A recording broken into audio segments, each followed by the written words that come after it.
Recordad que en nuestro equipo siempre tenemos que llevar una bolsa, que aparte de servirnos como chubasquero o como pequeño tejadito en el caso de que nos lloviera, también nos puede servir para muchas otras cosas. Entre ellas, por ejemplo, para hacer una cuerda. ¿Cómo haremos esto? Muy simple, simplemente cortaremos una tira lo más recta posible.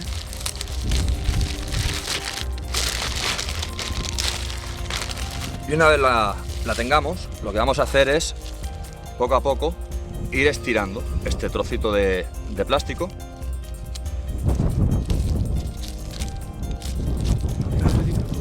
Una vez la tenemos estirada, lo que hacemos es buscar el centro y aquí haríamos un pequeño nudo que nos hará de tope.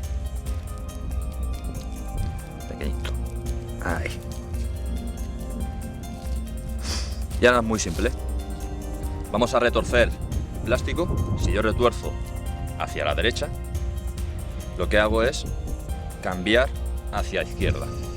Giro a derecha, la enrosco bien, giro a izquierda, la enrosco a derecha, giro a izquierda, la enrosco a derecha, giro a izquierda. Y así voy haciendo hasta que llegue al final de la cuerda.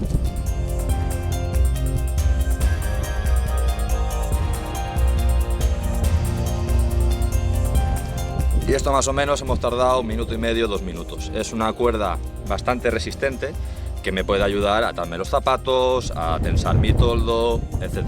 Con lo cual, con una simple bolsa de plástico podemos tener una cuerda, no para hacer un rappel, pero sí para otro menester.